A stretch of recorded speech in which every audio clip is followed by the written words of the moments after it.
Halo guys, welcome back again to my channel bersama saya Hansen di sini dan seperti biasanya setiap harinya saya akan buatkan video seputar cryptocurrency. Apa kabar kalian hari ini semuanya? Semoga dalam keadaan yang baik-baik saja.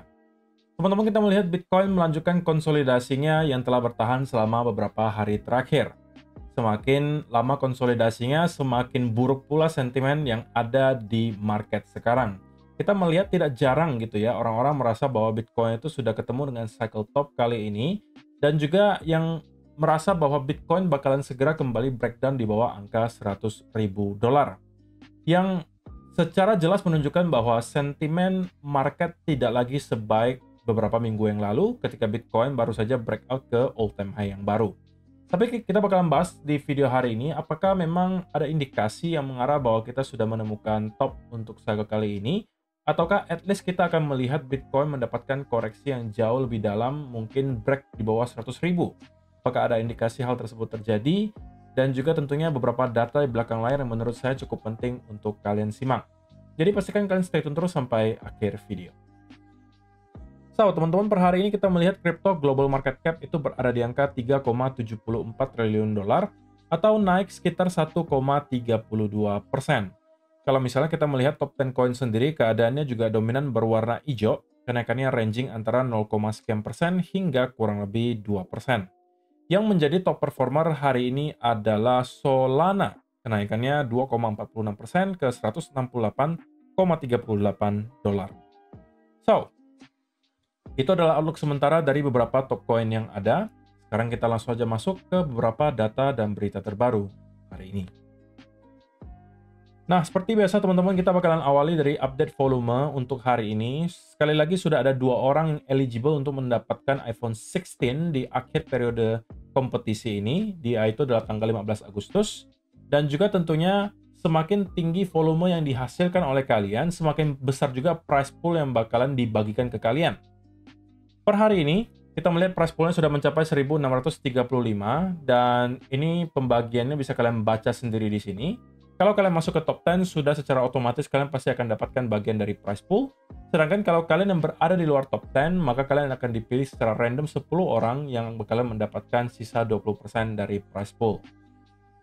Nah, kalau misalnya kalian merasa telat gitu ya untuk ikutan eksklusif giveaway kali ini, pastikan kalian sudah mendaftar ke Margex dulu, karena kemungkinan besar saya akan adakan season kedua lagi, di mana teman-teman akan bisa mendapatkan berbagai hadiah yang sangat menarik dengan sebenarnya syarat yang sangat mudah gitu ya. Itu bakalan saya lakukan, jadi pastikan kalian stay tune, daftar dulu ke Margex, nanti kalian persiapkan diri untuk farming di event season kedua. Jadi itu saya kasih kisi-kisi dulu dari sekarang, supaya kalian nggak telat lagi gitu ya, karena banyak yang mungkin merasa masuk mulai dari sekarang udah sedikit telat, tapi ya itu memang sepertinya iya, kalau misalnya kalian masuk sekarang sudah sedikit telat kalau untuk mengejar sampai ke volume yang cukup tinggi, karena akhir periodenya 15 Agustus. Tapi nanti akan ada season kedua, itu adalah kesempatan kalian untuk memenangkan hadiah seperti iPhone, iPad, kemudian ada MacBook, dan lain seterusnya. Oke? Nah, teman-teman, kita bakalan langsung bahas Bitcoin. Per hari ini sebenarnya kita ada mendapatkan satu berita yang cukup positif datang dari China. Setelah beberapa hari yang lalu ada isu bahwa China itu bakalan nge-ban Bitcoin lagi, yang sebenarnya itu adalah fact yang sudah basi gitu ya. Itu sudah diumumkan atau digoreng beberapa kali selama beberapa tahun terakhir. Jadi itu bukan hal baru gitu ya. Market juga sepertinya udah kebal dengan berita bahwa China nge-ban Bitcoin, China nge-ban crypto. Udah nggak pusing gitu. Kenapa? Karena bukan baru pertama kali, itu sudah dilakukan beberapa kali sebelumnya. Dan ujung-ujungnya selalu berdampak Bitcoin terus membentuk all-time high yang baru. Jadi orang-orang mengambil kesimpulan, ya oke deh, mau ban ya terserah deh. Pada intinya secara historis kita melihat meskipun China mengumumkan bahwa mereka nge-ban, tapi itu tidak akan membuat perubahan yang terlalu besar ke harga Bitcoin dalam jangka waktu yang cukup panjang. Karena ujung-ujungnya tetap akan breakout ke area all-time high yang baru. Tapi setelah beberapa hari kita mendapatkan berita seperti itu, hari ini kita justru mendapatkan berita yang berbeda 180 derajat. China itu diberitakan sekarang memperbolehkan stablecoin pertama mereka. Ya tentunya dalam bentuk yuan ya teman-teman, harusnya seperti itu. Bukan USD, karena kan mata uang mereka adalah yuan atau RMB. Dan ini tentunya adalah berita yang sangat baik untuk ekosistem kripto secara keseluruhan. Karena berarti sekarang ada liquidity baru yang bakalan bisa masuk lagi nih. Nah, ini datangnya nanti bakalan dari masyarakat-masyarakat China yang sekarang mungkin secara legal bisa membeli menggunakan stablecoin dari mereka. Dan tentunya ini adalah more global liquidity coming to Bitcoin. Salah satu aset yang performanya paling baik 1,5 dekade terakhir itu tidak ada lawan, masih tetap Bitcoin. Dan itu tentunya sudah bukan menjadi rahasia lagi. Orang-orang sudah pada tahu, sudah pada kenal mengenai Bitcoin ini. Tapi mungkin masih ada beberapa yang terkendala karena mungkin masalah regulasi di negara mereka, atau misalnya yang nge-ban Bitcoin dan kawan-kawan, sehingga membuat mereka mungkin sedikit enggan gitu ya untuk menyentuh Bitcoin. Tapi kalau misalnya mereka sudah melakukan hal seperti ini, di mana ada stablecoin yang mereka buat dan diperbolehkan, tentunya ya pasti investasi ke kripto itu juga harusnya bakalan diperbolehkan, gitu ya. Jadi ini tentunya adalah berita yang sangat baik untuk ekosistem kripto secara keseluruhan. Yang berikutnya, setelah kita melihat ada outflow yang cukup besar beberapa hari terakhir, pada akhirnya BlackRock kembali ke jalur yang positif.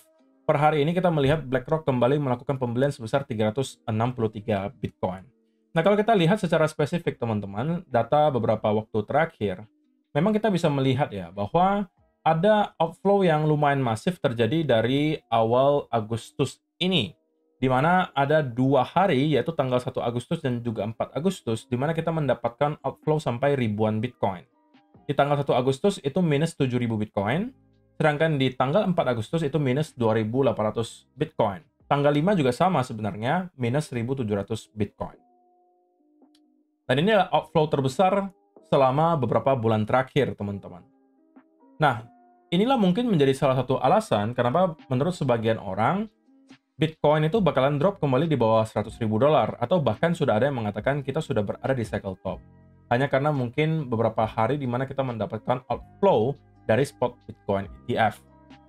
Tapi kalau misalnya kita perhatikan lebih jeli teman-teman, maka kita bisa melihat gitu ya, ada sebuah pola yang mungkin bisa kita jadikan sebagai gambaran gitu ya. Apakah benar bahwa Bitcoin akan mendapatkan koreksi yang cukup dalam, ataukah ini hanya pullback kecil untuk kemudian kita kembali melanjutkan rally ke atas? Nah, itu jawabannya mungkin bisa kita temukan beberapa minggu dari sekarang. Ya kan? Dan secara net inflow dari spot ETF Bitcoin ini, itu juga bisa sedikit banyak memberikan clue, gitu ya. Nah, kalau misalnya kita perhatikan, memang ada beberapa hari di bulan Agustus ini di mana outflow-nya cukup besar, teman-teman. Terakhir kali terjadi outflow yang sebesar ini itu di bulan Februari di tahun 2025 ini. Jadi sudah cukup lama, kita tidak melihat ada outflow yang sangat besar. Dan itu baru terjadi lagi di bulan Agustus. Oke? Nah, tetapi sebenarnya outflow yang besar ini sebelumnya juga pernah kita saksikan terjadi, tidak kalah besar ya, bukan lebih besar, tapi tidak kalah besar itu di bulan Juni kemarin. Oke, di sini. Ini outflow-nya juga cukup gede nih, teman-teman. Minus $616 juta. Nah, tetapi itu merupakan outflow yang sementara. Atau pullback yang terjadi ke Bitcoin itu hanya sementara untuk kita kemudian membentuk area all-time high yang baru. Nah, apa yang mau saya sampaikan di sini adalah, kalau misalnya kita hanya melihat outflow ini terjadi kemarin beberapa hari, kemudian diikuti inflow yang terjadi secara terus-menerus lagi, maka saya rasa apa yang kita lihat selama beberapa hari terakhir, itu hanya merupakan short-term pain, untuk kita kemudian membentuk area all-time high yang baru. Nah, kita mungkin baru perlu khawatir apabila pola yang terlihat di akhir tahun 2024 sampai dengan awal tahun 2025 ini kembali terulang. Yaitu adalah, dalam kurun waktu 1-1,5 bulan, kita itu lebih banyak melihat outflow daripada inflow. Oke? Nah, kalau misalnya itu yang mulai kita lihat terjadi, maka itu memberikan indikasi ke kita bahwa memang yang terjadi sekarang itu lebih banyak adalah outflow-nya. Atau kita mungkin bisa sebut sebagai fase distribusi. Nah, kalau itu yang kita lihat, mungkin itu akan memberikan indikasi kuat bahwa Bitcoin bisa break di bawah $100.000. Atau bahkan kita sama sekali bisa masuk ke top bull market kali ini. Tapi untuk sementara waktu, bagi saya, masih terlalu prematur bagi kita untuk menyatakan bahwa dengan adanya outflow kemarin itu sudah mencerminkan bahwa kita sudah akan segera breakdown di bawah 100.000 atau bahkan yang lebih ekstrim lagi kita sudah berada di top bull market kali ini. Dan sekali lagi, outflow selama 2-3 hari itu bukan baru pertama kali terjadi. Tapi sebelumnya juga beberapa kali pernah terjadi seperti contohnya di sini di bulan Juni. Kita juga pernah melihat outflow terjadi misalnya di bulan Oktober tahun 2024 di mana ada bahkan dari kurun waktu mungkin 2 mingguan itu dominannya outflow. Tapi ujung-ujungnya itu hanya short term pain dan kita kembali melihat recovery terjadi. Jadi sekali lagi teman-teman, data ini akan memberikan clue ke kita kira-kira memang skenario mana nih yang bakalan terjadi ke Bitcoin berikutnya. Nah tentunya itu bisa kita tambahkan juga dengan analisa melalui price action. Oke, untuk sementara waktu, semua yang kita lihat terjadi selama beberapa hari terakhir, itu sebenarnya sudah sesuai dengan ekspektasi kita di awal minggu kemarin. Saya sudah sampaikan bahwa minggu ini kita nggak usah expect terlalu banyak gitu. Maksimum kita hanya akan sideways, atau worst case-nya kita bakalan lanjut sell off. Jadi itulah yang kita lihat terjadi selama beberapa hari terakhir, kita cenderung terkonsolidasi. Dan kalau misalnya kita zoom in ke time frame yang lebih kecil, misalnya ke 1 hour chart, maka kita bisa melihat ya bahwa pada akhirnya Bitcoin juga telah berhasil untuk breakout di atas trendline yang kemarin kita sudah bahas teman-teman. Oke, ini yang saya sampaikan menjadi trendline yang menurut saya cukup krusial. Kenapa? Karena selain ini merupakan area trendline, ini juga merupakan area yang sebelumnya major support yang berhasil kita jebol menjadi major resistance kita flip. Dan kalau kita berhasil breakout di atas area tersebut, maka ada dua hal yang terjadi sekaligus. Selain daripada kita berhasil breakout di atas area trendline ini, kita juga berarti berhasil untuk breakout di atas area major resistance di time frame kecil. Nah, dengan adanya hal tersebut, teman-teman, bias saya untuk sementara waktu itu adalah bullish. Dan saya sampaikan di video kemarin, kalau kita berhasil breakout di atas area ini, kita akan minimal kembali nge-retest ke kurang lebih area $116.000. Nah, sampai dengan hari ini, saya masih berpegangan dengan pandangan saya itu bahwa area 116.000 harusnya masih akan bisa kita lihat dituju oleh Bitcoin berikutnya, atau bahkan sampai ke 117.000, maksimum mungkin 117.500. Dan dari sana kita harus perhatikan bagaimana reaksi market pada saat itu. Kalau misalnya kita membuat reversal pattern dari sekitaran area tersebut, itu justru bisa menjadi peluang untuk short bagi teman-teman yang mungkin tertarik untuk building position.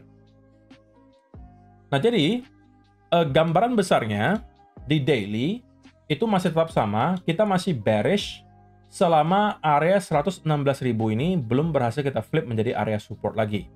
Yang berarti kalau sekarang kita harus asumsikan ini adalah area resistance yang ada potensi membuat rejection dan kita kembali membuat lower low baru. Terlebih memang apa yang kita lihat selama beberapa hari terakhir, konsolidasinya itu bentukannya cukup korektif, teman-teman. Dan berpotensi membentuk yang namanya bearish continuation pattern. Oke, bisa dalam bentuk bear flag seperti ini nantinya. Dan itu bisa menjadi pertanda bahwa Bitcoin itu belum siap untuk breakout lagi ke all time high yang baru, melainkan akan melanjutkan penurunan sampai ke kurang lebih area 111 sampai 110.000 dolar. Tapi in the short term banget, itu saya masih expect akan ada push sampai ke area 116 atau sampai 117.000. Hal yang bisa menginvalidasi hal tersebut adalah kalau kita berhasil jebol di bawah area trendline ini, oke, itu berarti skenario bullish kita sampai ke area 116-117 itu terinvalidasi dan ini bisa menjadi pertanda bahwa kita bersiap untuk membentuk area lower low yang baru. Oke, jadi untuk beberapa hari ke depan ekspektasi saya adalah kita bakalan hit ke angka 116 sampai 117, tapi dari sana saya masih harus dengan berat hati mengatakan ada potensi kita akan mendapatkan rejection yang signifikan dari sana dan bukan tidak mungkin bisa drop sampai ke area lower low baru. Hal yang bisa menginvalidasi skenario kita ini adalah jika secara tiba-tiba kita bisa mendapatkan ada rally tapi yang impulsif gitu ya, misalnya seperti ini contohnya, and then start untuk membuat bullish continuation pattern, maka kalau misalnya ini yang kita lihat, oke, kita mungkin bisa flip biasnya menjadi bullish dan itu bisa menjadi pertanda bahwa Bitcoin bersiap untuk breakout ke area all time high yang baru. Oke, saya rasa penjelasannya cukup jelas ya teman-teman. Terima kasih untuk kalian yang telah menonton sampai selesai. Semoga bisa bermanfaat untuk kalian semua. See you in the next video. Bye-bye.